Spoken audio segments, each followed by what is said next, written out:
They say everyone loves a parade, but I wasn't witnessing a whole lot of love at the Vancouver Gay Pride Parade the other day. Here's the skinny. According to CTV, the Vancouver Pride Society banned the University of British Columbia and the Vancouver Public Library from participating in this year's event. Gracious, that sounds serious. What did those two august institutions do to get them removed from the guest list?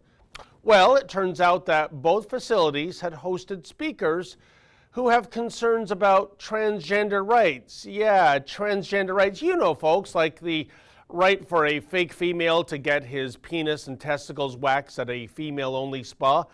Those kind of precious rights that we should all be fighting for. Indeed, here's what Andrea Arnott, the executive director of the Vancouver Pride Society, had to say, quote, "As an organization, we do have the right to say who can march with us and who can't.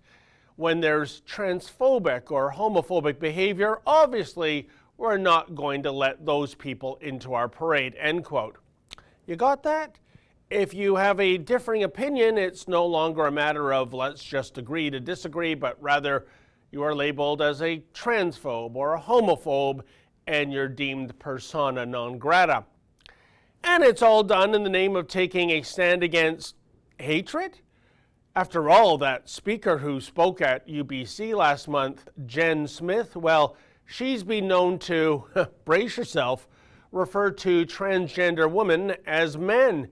Yeah, I think if 6'5" little Rebecca is sporting 5 o'clock shadow and an Adam's apple, chances are she's a he. Meanwhile, back in January, feminist blogger Meghan Murphy spoke at the library, her crime against humanity.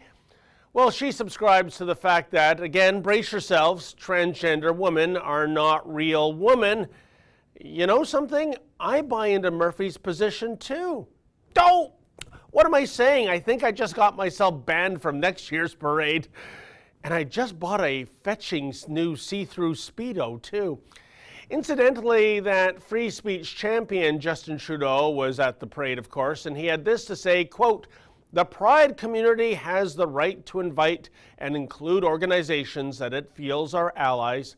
I know that the goal of including everyone is really important, but it's also really important to take a strong stance against intolerance," end quote.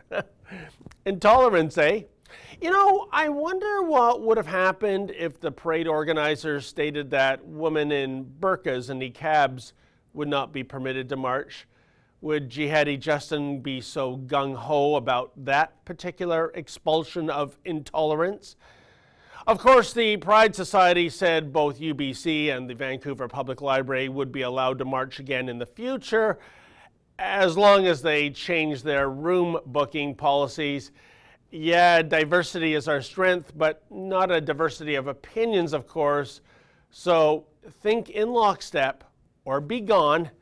The irony is stunning. For many decades, the gay and lesbian community has clamored for acceptance and tolerance. And yet it would appear that this very same community is now amongst the most intolerant and unaccepting. Hey, just ask a couple of street preachers in Toronto who found themselves under arrest for having the temerity to preach the gospel in Hogtown's gay community recently. Or then again, maybe there's something else at play here. I know several gay people who want absolutely nothing to do with the trans community. What's more, they are quite appalled to see this lunatic fringe co-opt the gay rights movement. In fact, they're all about getting rid of the T in LGBT, as there's quite a profound difference between sexual orientation and an individual suffering from mental illness who thinks he's a woman trapped in a man's body, or vice versa.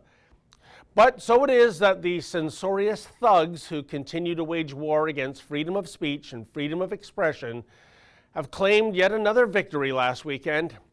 Yep, chalk up another one to the tyranny of the minority. For the Rebel.media, I'm David the Menzoid Menzies.